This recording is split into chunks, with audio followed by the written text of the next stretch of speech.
Welcome to Sacredly Selfish, a space where we flip the script on what it means to choose yourself. I'm Megan, and together with Raju, we're diving into raw, real conversations that explore self love, boundaries, healing, and what happens when women stop abandoning themselves and start living in alignment. Because being selfish isn't wrong. When it's sacred, it's revolutionary. We're so glad you're here. Now, let's get selfish. Hello, beautiful. Welcome to Sacredly Selfish. My name is Megan, and with my co host Raj, we're here to speak informally just about a nice little get to know you since you guys don't know your host yet. Just going to be speaking about how we got to know each other, where we were in our journey back in our 20s. I'm now 35. And Raj, you want to say how old you are? Well, I am turning 39 in like a week. Yeah. Oh my God. Sounds so crazy to even say that. 39. I'm approaching 40. Yeah. Oh, wow. Do you know, honestly, I forget sometimes that not that you're getting to that age, but you're getting older, but it just feels like age is just a number, hmm really. I know. And I think especially with us in our 30s now, like I feel like I don't really notice the huge difference in our age than what I may have noticed like when we were in our earlier 20s, like that age difference between you and I, because we are 4 years apart. But yeah, age is just a number. I don't feel like, when I was in my 20s and I would think of somebody in their late 30s, I'm like, "Oh my God, they're so old." I definitely like feel like you are as young as your heart feels, your soul feels, right? And how you take care of yourself and stuff, that's so important. And yeah, I'm excited to actually turn 40, which is wild because some people get so like scared they're turning 40 and I'm like, "Oh my God, I can't." I think I already say I'm 40 to a lot of people and I'm still 38, but I've been making myself I 40 for think the there was last 2 like, years. yeah, I feel like there was a part in me that thought, oh, yeah, you're already 39, gonna be turning 40. And I think it's because you said, oh, I'm turning 40. And I'm like, wait, but aren't you like, I was like, I thought you were only like 4 years older than me. No, I know. I've been called out on that so much. I've been saying I'm like I turned 38 last year and I was like, "Oh yeah, I'm like almost 40." And everyone's like, "Dude, you still have 2 more years."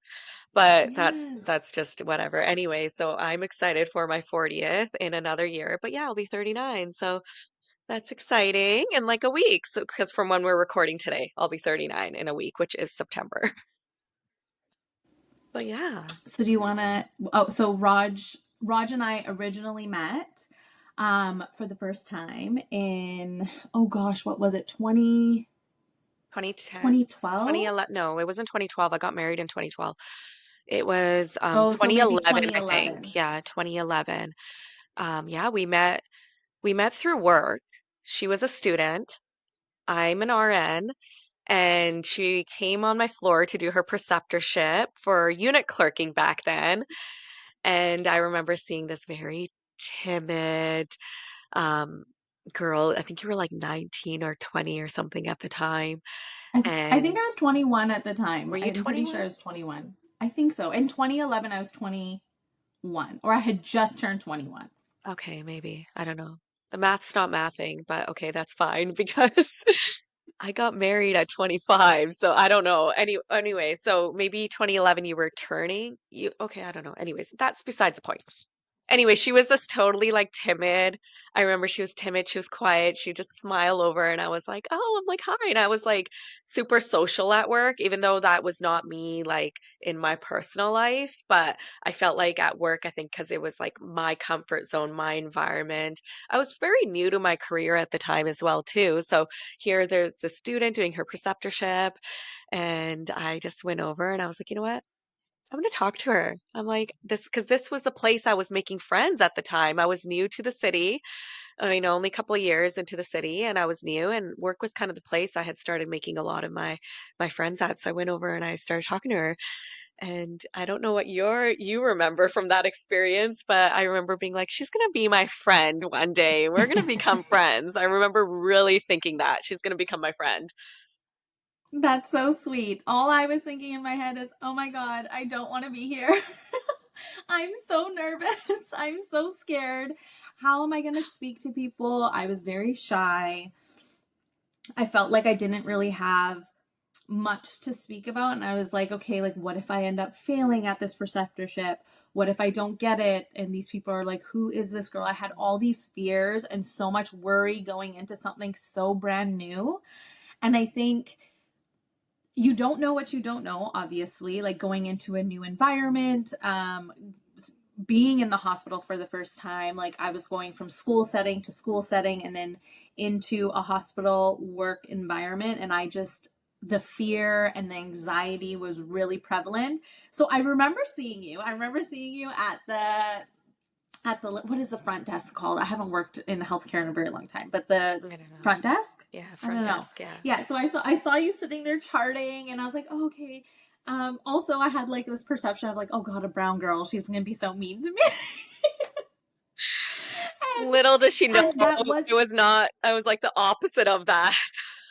yeah, and like that's another thing, having all these preconceived notions, like as Yeah. early 20s girl, just kind of going off of the things that I have already experienced in life, and just thinking like, oh, this is going to be another bad experience, or maybe she's going to be nice to me, and then maybe we like talking behind your back, or whatever it may be, just from like previous experiences, and like putting that out into the world. And I was just had a muddle of things going through my head, not like, oh my gosh, she's going to be my friend, which is so sweet that you thought that. And here I am with negativity on my back.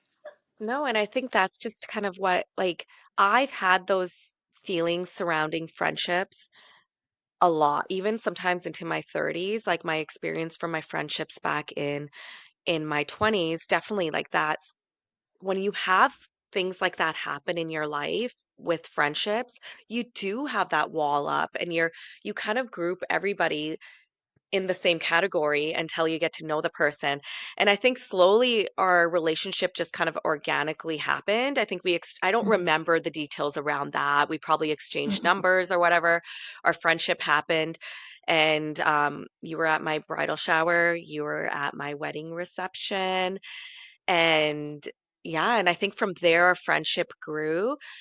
We we weren't friends that saw each other all the time. We weren't friends that talked all the time. In our 20s, that was not our friendship, but we still had this bond that when we did talk or when we did see each other, it was like just picking up where we left off. So I think sometimes we would only see each other a couple of times a year, but it was like we would just pick right up from where things were. We were like chatting on text messaging, but it wasn't a daily thing. It's not how things have No. been now with us. But the friendship was always, it was just this close, strong bond. I would say kind of initially from the beginning, like it slowly organically just happened.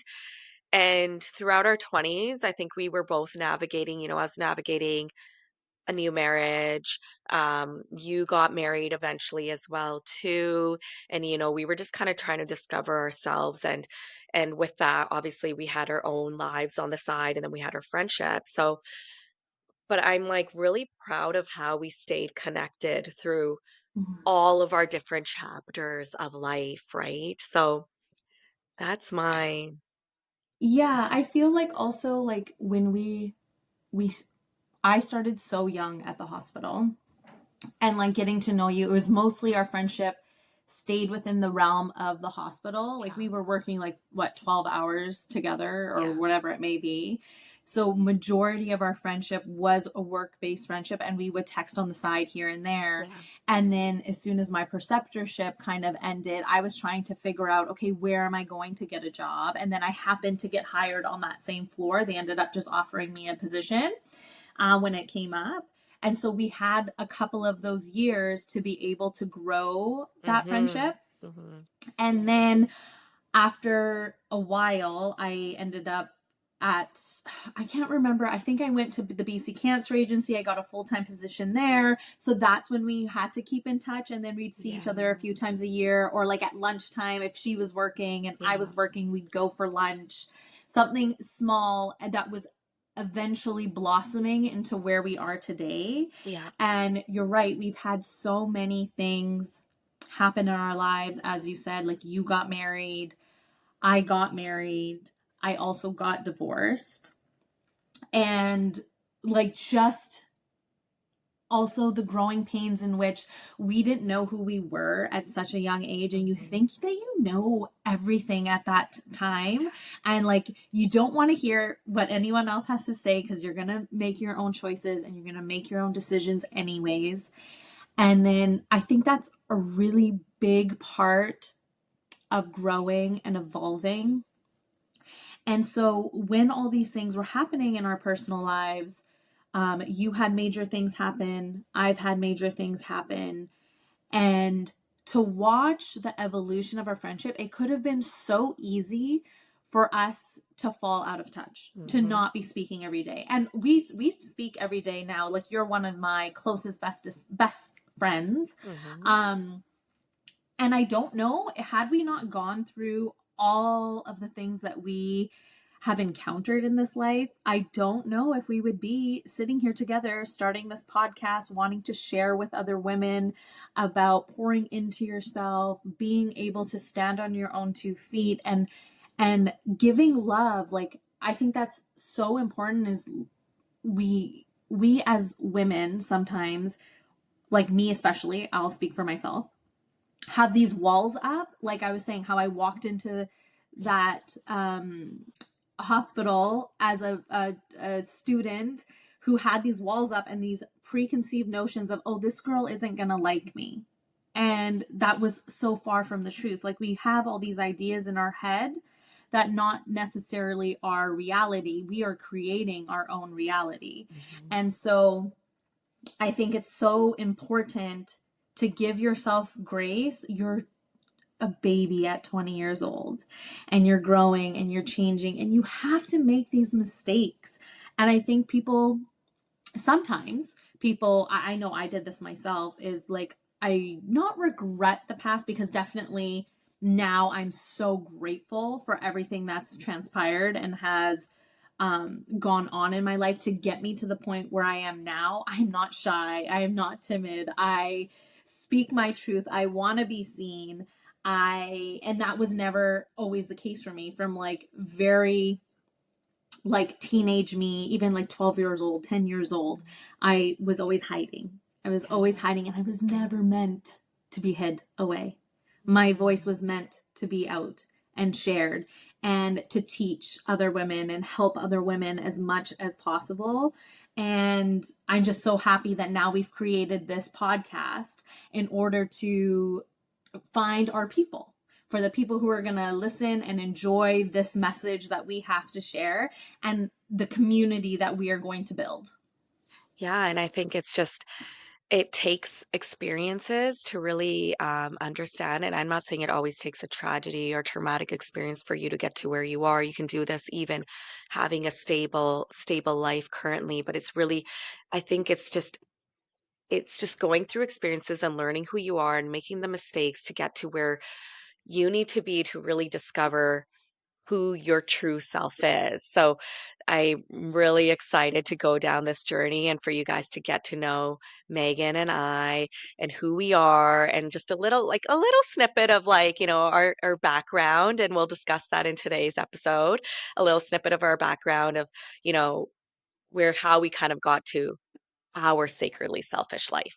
So Megan, do you want to start with yours? I was, as I said earlier, I got married. I soon quickly got separated, like within a year. And then the following year, the divorce was final.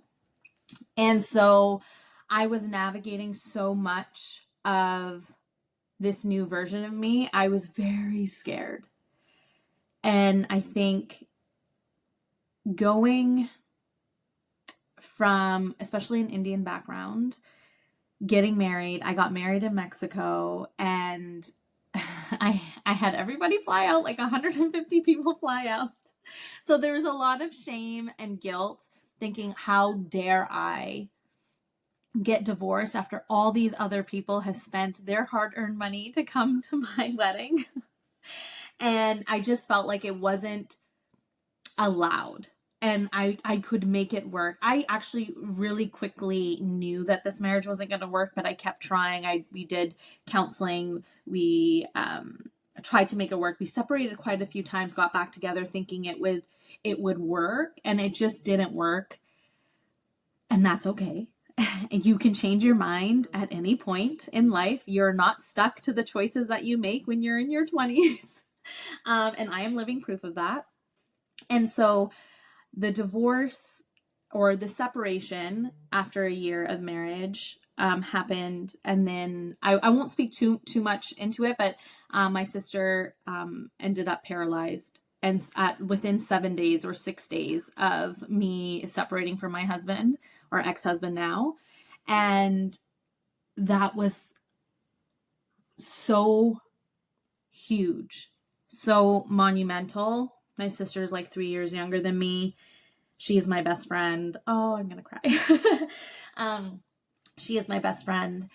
And to watch her go through something so traumatic to my baby sister was really hard.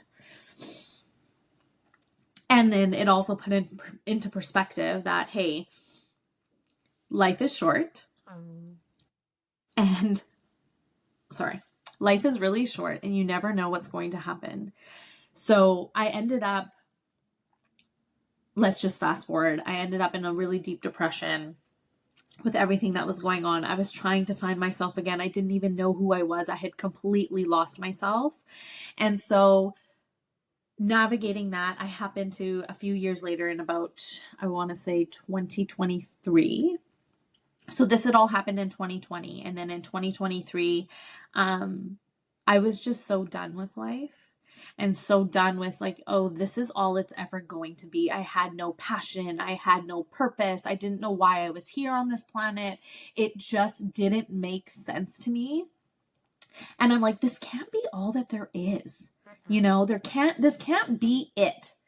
And I was listening to a podcast. I think it was Amy Natalie's Feminine Frequency. I think that's what it was. And then there was this partnership on there.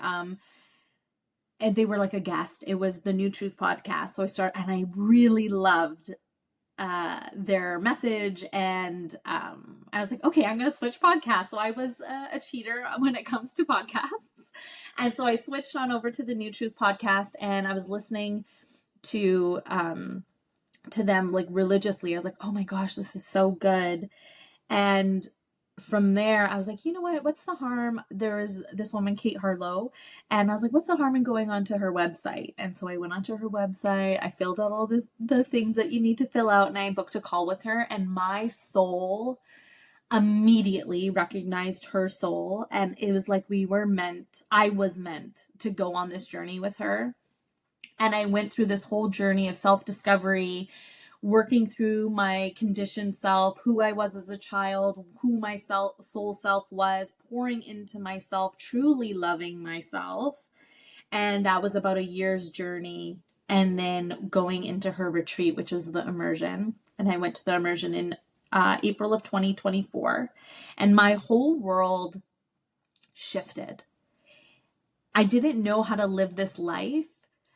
Without her, I wouldn't be able to, like, I owe so much to her, and just showing me who I was, someone who is unbiased, who didn't know me, and to show me all the shadow aspects and the conditioned selves, knowing. So there'll be a lot of talk on this podcast about like saboteur and heroine, because that's like how I've learned and grown on this journey. It may change and evolve.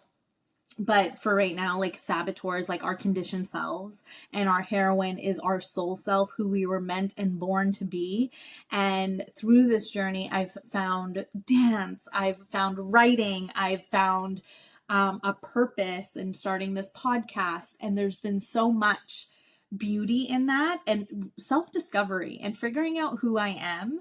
And so many doors have opened up for myself, and I won't get into too much, and I will let Raj speak pretty quick here, but that's kind of where my journey started, and where I started to believe in myself and knew that I had a voice that was meant to be heard. Yeah, I remember when you were starting this journey and just seeing the change that was happening, just even like the way you were handling situations or when I was coming to you with any conflicts that I was having in my life and your responses and you helping me navigate through that. Like I remember watching that change happen in you and just being like, wow, she actually has found like she has found the right person to guide her in really discovering who she's meant to be and really finding that peace within herself that she's been struggling to find for so many years. And it was just such a beautiful moment to witness as a friend. And it kind of ties into how I started my journey as well too.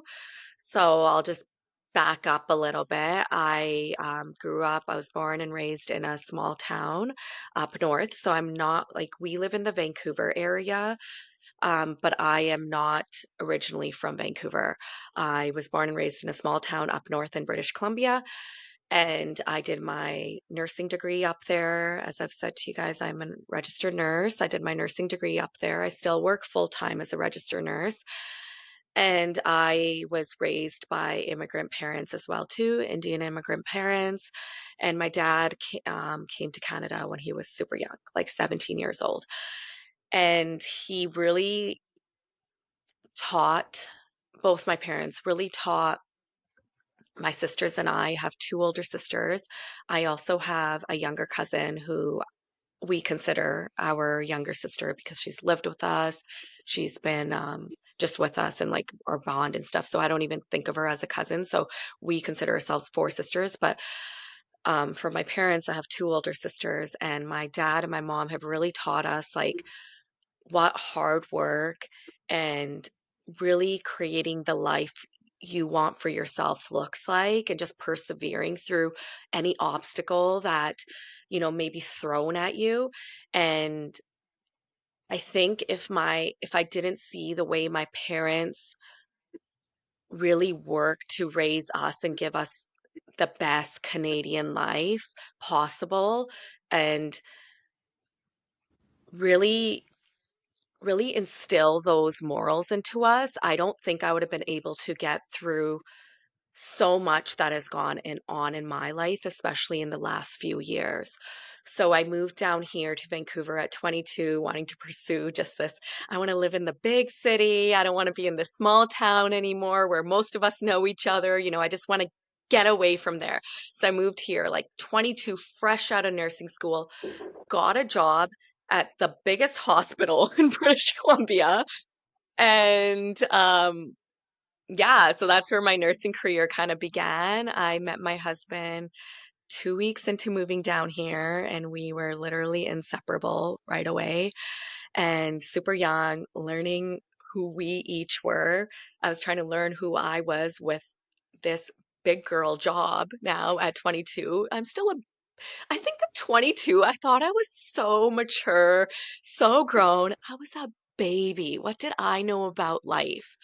I did have my grandparents here and my uncle and aunt and this cousin that's my sister. They had moved down to Vancouver, but I didn't live with them. So I was living on my own, just navigating life and really just enjoying life at the same time and having a full-time career in nursing and really trying to figure out that aspect of it too. And I think how Megan, you were saying earlier that just speaking to the fact of like, being in a hospital and never really like ever like, going through school. Like obviously I did practicums and all of that, but then coming to this huge hospital that you deal with so many like bigger complicated cases than I would have dealt with in that smaller hospital from where I'm from was quite an eye opener for me. So, really navigating my emotions through all of that and the stress of work and then being in a new relationship. I had never even really had a proper boyfriend before all of this. So it was like really like figuring out this new relationship. And yeah, then let's just fast forward. We got married. I got married very young at 25. We did not we bought a house and all of that in our 20s. We did not have any children till we were married for about 9 years. So I was turning 35 when I had my daughter. She is just the most beautiful child. I know I'm biased, but she's just this light that just like I can't explain to you. It just lights up the room. She is the sweetest little soul. She has this old soul in her. Just a story from last night. She sleeps with me. She hit her head on my face last night. I said, "Ow." And she goes, "I'm so sorry. Are you okay?" Like in her sleep. Like this is who my child is. She's just so freaking sweet. Like I just love her so much. And so she was born in 2021, and shortly after we celebrated her first year birthday, and I was pregnant. Did not know if I was having a boy or girl, but I was pregnant. My husband passed away. So that's where kind of life took a curveball of where I wasn't obviously expecting any of this to happen. You plan all these things, you're going to meet the guy, you're going to marry the guy. I lived that scripted life, married him, bought a house, had children. I didn't live the scripted life in terms of children. We kind of went on our own time, even though being Indian, that was like being pushed on us literally at like the age of 26, 27, have kids, right? But no, we didn't have kids till we were both like around 35, 34, 35, and then he passed away tragically, and it rocked me. It totally like took my life and just flipped it upside down. Here I was standing there with a 13-month-old and pregnant, 4.5 months pregnant, 4 months pregnant, I can't even remember, 4 months pregnant, and being like, what the heck? I didn't sign up for this. This is not what I signed up for. I didn't sign up to be a single mom and a widow mom on top of that. Like, this is not where life was supposed to take me. And then we had a couple of more, like, being pregnant. And then there was a couple of, my dad's health deteriorated around that time. So it was like the 5 months into me delivering who now is my beautiful baby boy, Giona. He was born in March of 2023, but there was a lot of grief that came with that. And I'll speak on Giona first. He's just, oh my God, he's my little, like everyone just looks at him, they're like, he's such a little like, oh, I don't even know how to explain it. He's such a little rascal at times, but he's so curious. And I love his curiosity. And he's just his smile is so contagious. I think everyone comments on his smile, and they're so curious, they're so energetic, and they're so great together. They're only 18 months apart. So just seeing them growing together has been such a beautiful experience for me, and as challenging as it can be, because I'm still dealing with a lot of grief. We are approaching 3 years of my husband's passing this October. And, there's a lot of grief that goes with that. And grief like it's not linear. So there's a lot of ups and downs that have happened. And I remember being postpartum in 2023 and just kind of sitting there and wondering, who am I? I met him so young. We met each other like at 22. I've only known him for the last 14 years. And here I am sitting at 36, no clue like what where life's going to take me, no clue who I am. All I know is that I'm his widow and I'm a mother of two. But who is Raju? And I remember sitting there and thinking and if anybody that's had children, any of our listeners that have children, they know those postpartum nights are very long. And I was doing them alone, feeding every couple of hours without him helping me. The support I had with my first child, I didn't have that. Of course, I had it through my community and my family and friends, but I didn't have that partner support, right? So I remember sitting there and thinking, like, what do I do? And like 2023 into 2024, my maternity leave was quite a fog for me. I would say it's a blur. it was quite a big blur. I was in deep depression, even though I would deny it. I was functioning. I had to function. I had children, right? Like I had to get up every day. I had to do all the things I had to do, but I was still trying to navigate like life without him, which for me was like such a huge, I didn't know life. Like him, and I think Megan can say this too. He was my best Mm. friend. And Yeah. our relationship was, it was such a beautiful relationship, and it was really hard for me to accept the fact that I didn't have him here anymore, Mm. and my children didn't have their dad anymore. So I went through this very big dark cloud that just kind of carried around me everywhere I went. Everyone said, "Oh, you're doing so great. You're holding it together. You're so strong." Because I knew how to fake it on the outside, but the inside of me was dying. The inside of me was saying, "Okay, how do I knew early on I wanted to figure out how I can move forward with living with grief, but moving forward, not only for the sake of my children, but for myself as well too, right? Because that's so important.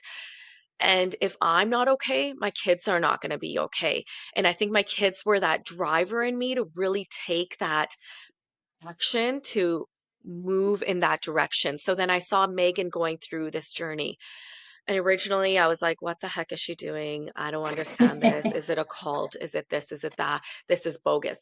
But then after I kept getting more curious, I started asking her more questions. And I remember in 2023, she sent me a podcast, and it was an episode of a widow on the New Truth podcast. And I remember looking at it and hearing their intro and being like, this isn't for me. This is about love and relationships. I'm not looking for that. I'm not going to listen to this. So I didn't listen to it.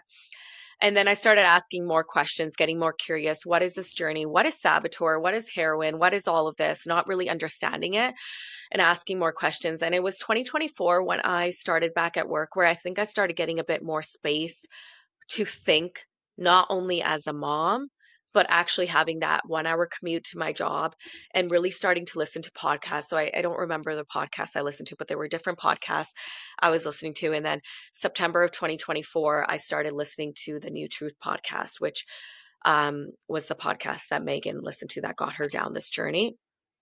And I started really listening to that podcast, not in the lens of listening, even though they would be talking about relationships, like love relationships, I started listening to that podcast in the sense of how can I apply this to my every relationship in my life?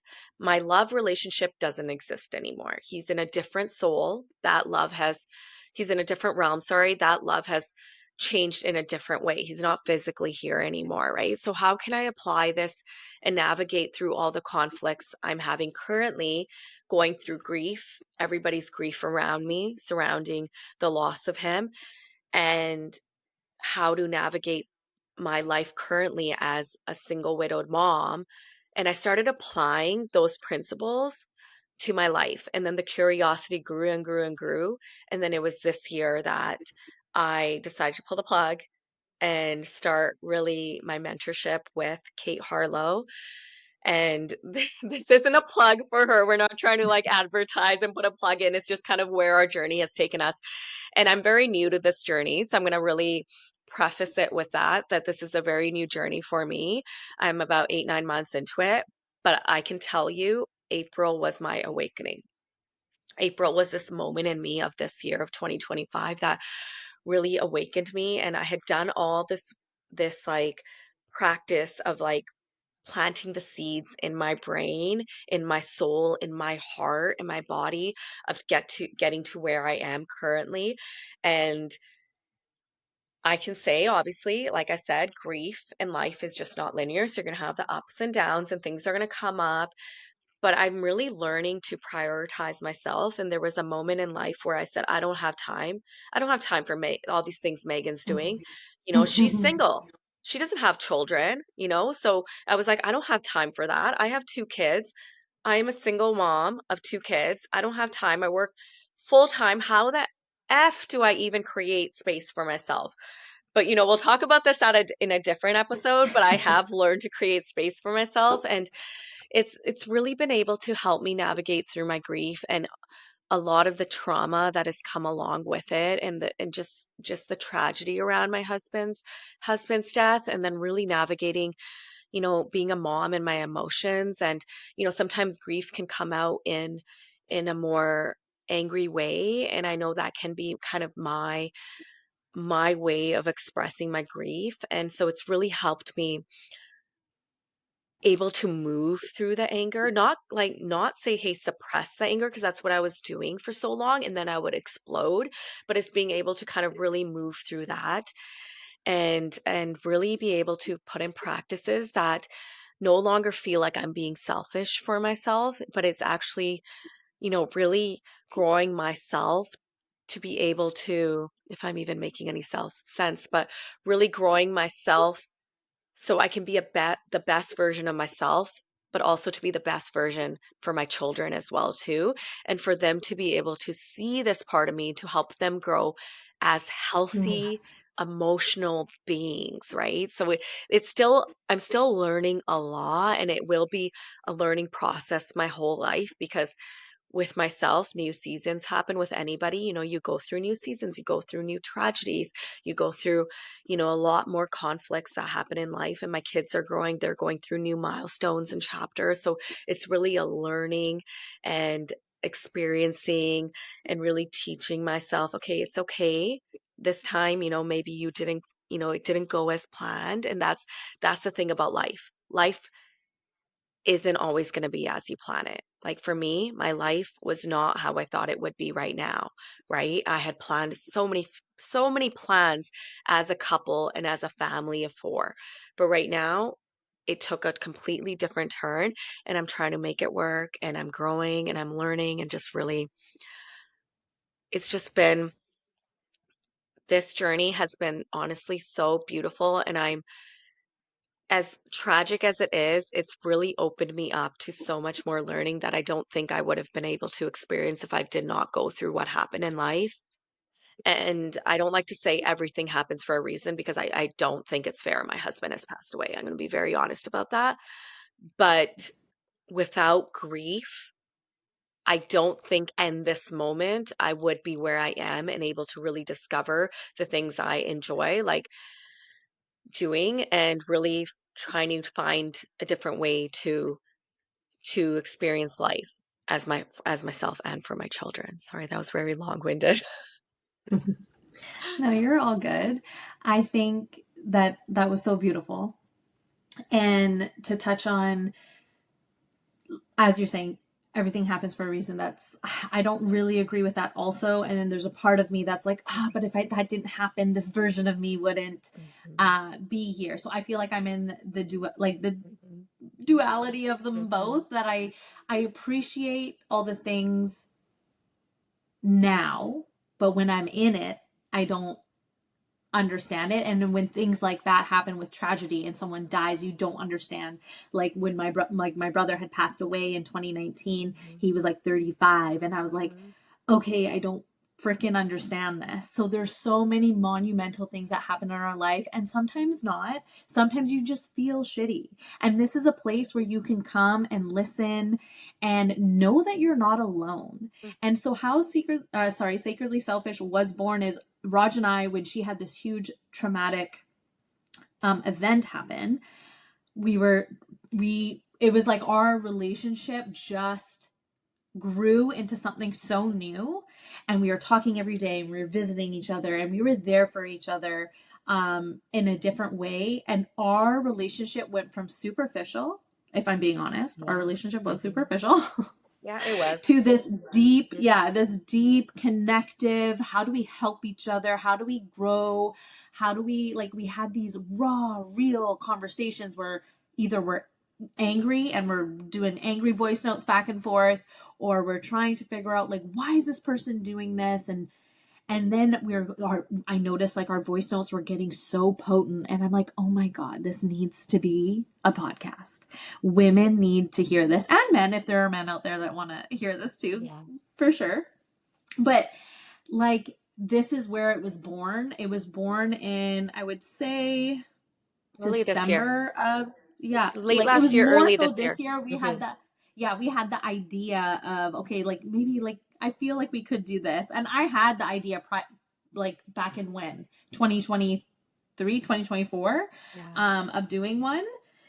And so that is how Sacredly Selfish was born. So we're going to dive into morning rituals, how to get your mind, body, soul right and connective before you start your day, how to make friends in your 30s or your 40s, how to make real connection, how to navigate things. And we'll have some very raw conversations about body love and emotional health and finding your own spiritual path, and like what's right for you may not be right what's right for your parents, or people pleasing for everybody else, and really coming home to what brings you joy, what sparks that version of you where you can show up so authentically. And I can tell you, like, just from experience, like dressing different, my soul shining, feeling so happy and comfortable in the body and the skin that I have now, where that was never the case before. Majority of my life, I hated myself. I hated how I looked. I thought I was the most ugly person on the planet. And so there'll be a lot of conversation about a wide range of topics, and that you guys can be a fly on the wall. And if you have questions, we'll probably do some Q&As as well. If you guys have like life scenarios where we could share how we would address the situation or how we're showing up. I think another thing about Sacredly Selfish is being radically honest and radically responsible for who you are and how you're showing up. Like, everything is a reflection of who you are. Your reality is a reflection of you. I truly believe that. And I only believe that now because of how I noticed and applied all the things that I did in my 20s, my teens, my 20s, how that was a reflection of how I felt on the inside. So there'll be a deep dive in a wide range of different things. So I really hope that you guys have enjoyed this episode and getting to know us, and you'll get to know us. Obviously, there's so much more that has grown and evolved in our personal lives, and we'll share and be honest as much as we feel comfortable. And yeah, Raj, do you have any last comments before we wrap? Yeah, I'm just super excited for you guys to join this journey with us. And, like Megan said, we will be, you'll get to know us a lot more. We'll promise to be raw and open with you. And like I said, I am still very new to this journey. Megan's obviously learning so much more about herself too, because this journey is not something that, you just do and it ends. Like, there's no ending to this journey. It's a lifelong journey. So really, like, that self-discovery, and if you're really interested in that and you want to come on that journey with us and hear about our experience and hear about topics that really cause that burning desire in our heart, then you're in the right place. And we're so excited to have you guys here. And yeah, stay tuned for our next episodes. All right. Thank you guys. And we'll see you soon. Yeah, see you soon. Bye. Thanks for tuning in to Sacredly Selfish. Stay connected with us on Instagram and TikTok at Sacredly Selfish. And if this episode spoke to you, be sure to follow, subscribe, and share it with someone who needs the reminder that choosing yourself is sacred, not selfish.